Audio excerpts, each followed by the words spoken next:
চাৰিদুৱাৰত দুৰ্যোগ ব্যৱস্থাপনা বিষয়ক বাতৰনা সজাগতা সভা সম্পন্ন। বানপানী অহাৰ আগতে আমাক নিৰাপদ ঠাইত আশ্ৰয় ল'বলৈ নিৰ্দেশ জাৰি কৰিছে। ধোঁৱাহে গাঁও পুৰা জীৱনত কত বৰষুণ দেখিলো, কত বাৰিষা পাৰ কৰিলো, কাহানিও এনেকুৱা নিৰ্দেশনা শুনা নাই। পইচা চৰকাৰ কাম নাই।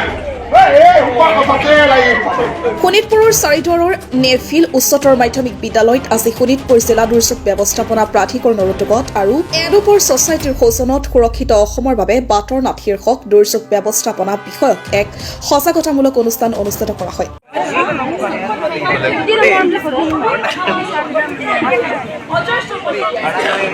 অনুষ্ঠানত বানপানী, গৰাখহনীয়া, ভূমিকম্প ইত্যাদি বিভিন্ন প্ৰাকৃতিক দুৰ্যোগ বিষয়ক কেইবাখনো বাতৰনাট প্ৰদৰ্শন কৰে।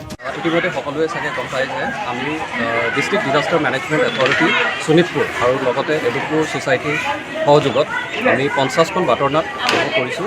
ইতিমধ্যে আমাৰ 40খন বাতৰনাট সম্পূৰ্ণ হ'ল। আজি আমি ছয়দুৱাৰ ৰেভিনিউ চাৰ্কলত আমাৰ 10খন বাতৰনাটৰ শুভ আৰম্ভণি হৈ গ'ল।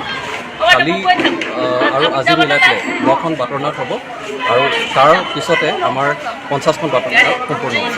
মূল উদ্দেশ্য সহযোগত আমি ৰাইজক জনাব বিচাৰিছোঁ যে যিহেতু শোণিতপুৰ এটা বানগ্ৰস্ত এলেকা হয় আৰু ইয়াত সেইটো সময়ত এনেকুৱা ধৰণৰ বিপদ আহিলে কি কৰা উচিত আৰু কি কৰা অনুচিত এইখিনি কথা আমি বাতৰনাট যোগেদি সকলোকে জনাব বিচাৰিছোঁ আৰু বিশেষকৈ আমাৰ কণ কণ ছাত্ৰ ছাত্ৰীক আৰু ইয়াৰ ৰাইজক জনাব বিচাৰিছোঁ।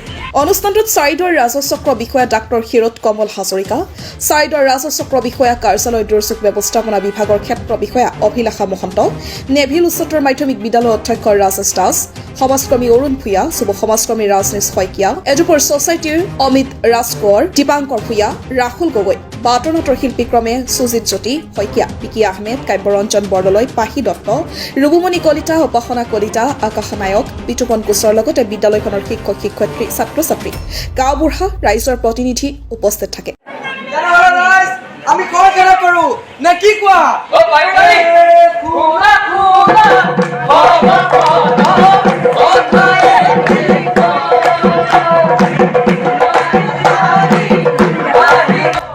বালিপুৰৰ পৰা প্ৰাঞ্চলৰ প্ৰতিবেদন, দ্য নৰ্থ ইষ্ট টাইমছ।